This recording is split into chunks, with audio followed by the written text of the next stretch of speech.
Balloons.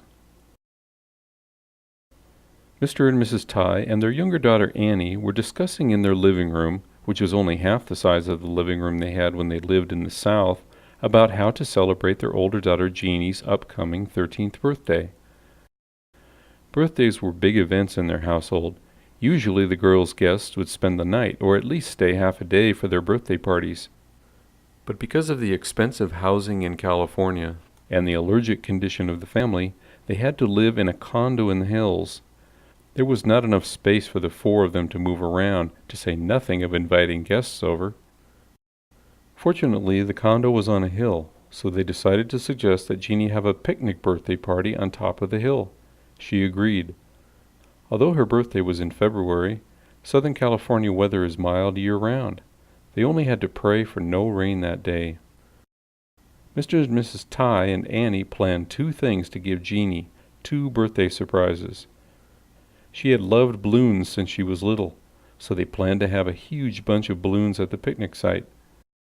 Jeannie's favorite food was cold-cut sandwiches, so they planned to have a huge submarine sandwich for the party. They prepared in secret, and it wasn't easy to keep any secret in a little condo. The big day finally arrived. It was a fine day with bright sunshine. Their prayers had been answered, except the wind was a little strong. While Mr. Ty went with Jeannie to pick up her friends, Mrs. Ty took Annie to the special balloon shop north of the city to pick up the balloons she ordered the day before.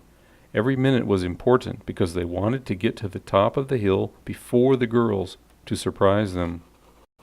The balloons were ready. 13 big happy birthday on your 13th birthday Jeannie balloons, plus one for good luck, and a huge bunch of smaller ones in assorted colors of red, blue, yellow, and green. Mrs. Ty carried the big ones and let Annie carry the other big bunch. As soon as they got out of the store, Annie's feet, which were small and light, left the ground because the wind was a little strong. Mrs. Ty, who was also petite, quickly grabbed her daughter and found herself nearly floating away. They skipped involuntarily all the way to her car, ignoring curious looks from people. Mrs. Ty tried to get Annie and the balloons into the back of the car. The balloons refused to cooperate. Time was getting tight. She finally managed to get them in the car and rolled the windows almost to the top so they could not get away.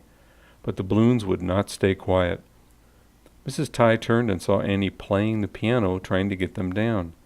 Still, some of the balloons flew to the front, blocking Mrs. Ty's view, and some of them hit the back of her head continuously. She drove gingerly in the slow lane toward the hills. When she arrived, she saw far away that her husband was signaling to her that they had gotten there.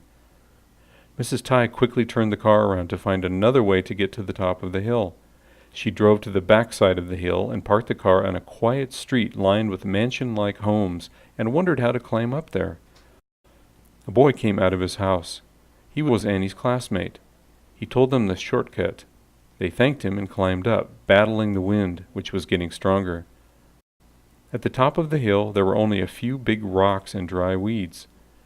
The wind was even stronger. They found 2 rocks to lie between so they could wedge themselves in. Mrs. Ty started to think maybe this surprise wasn't worth its while. She and Annie held tight to the balloons and to each other. Just then, a boy of about 6 or 7 years old, with an umbrella as tall as he, climbed up. He came over to investigate. Mrs. Ty was a little embarrassed and explained to him why they had to lie down. He volunteered to watch out for the arrival of the party for them. "They're coming now," he dutifully reported. "Which one is your daughter?" "The one in a red jacket," Mrs. Ty said. "There are 2 in red jackets," he said. "One in bright red and the other in maroon." "The maroon one," she said. "Oh, she's in the middle. There are 4 girls ahead of her and 3 behind. They're climbing and talking." He sounded serious, like an old man. "How old is she?" he asked seriously, again like an old man. 13. "Balloons are a good idea for this age," he said. "How old are you?" Mrs. Ty asked the boy. 7. "Do you go to the school at the foot of the hill?" she asked him. "Not any more," the boy said. "My parents are divorced, and I live with my dad and my stepmother." He paused and added matter-of-factly, "I have 2 fathers and 2 mothers now. My mother and my stepfather still live here.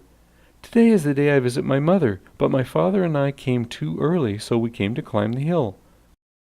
"Why are you carrying an umbrella?" she asked him. "One never knows when it's going to rain," he replied solemnly. Mrs. Tai looked up. The sun was shining brightly, and there wasn't a cloud in the blue sky. She dared not make any comments.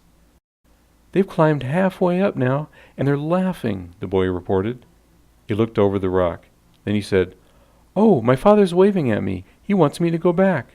I have to go now, but your daughter and your friends will be here soon," he said and left, dragging the umbrella behind him. Then Mrs. Tai and Annie heard girls' voices talking and laughing, and they rushed out. "Surprise! Happy birthday!" The girls shrieked with laughter. The first surprise was a success. Mrs. Tai and Annie gave Jeanie and her friends the balloons. The balloons fluttered in the wind. "Let's set them free," Jeanie said. She took a handful of small balloons from the big bunch and gave one to each of her friends and kept one for herself. Then she let go of the rest. The balloons all flew up into the blue sky, quickly, happily, and away. Jeanie tilted her head and watched just as when she was little, watching with wonder at the balloons flying away in the sky. Mrs. Tai looked at her older daughter and then looked down at the back of the hill where she and Annie had climbed up. A bunch of tiny children were looking up too. They must be Annie's classmates and his neighbors. They all lived in those $1,000,000 homes. Maybe they had a happy surprise also. Mrs. Tai suggested that since it was too windy at the top of the hill, maybe the girls should have their party in the park at the foot of the hill. They immediately agreed and they climbed down. At the turn, a chef in a tall white hat and a white apron carrying a long submarine with only one hand was climbing up toward them. It was Mr. Tai, who had disguised himself as a chef making a special delivery. The girls again shrieked with laughter. The second surprise was also a success. The girls sat at a table shielded from the wind. They drank hot chocolate and ate the 7-foot-long submarine, stuffed with ham, turkey, chicken, roast beef, and layered with lettuce, tomato, and cheese. Mr. and Mrs. Tai and Annie sat at another table out of sight of the birthday party. They could hear the girls' continuous laughing and talking. They started their own foot-long submarine sandwich stuffed with ham, turkey, chicken, roast beef, layered with lettuce, tomato, and cheese.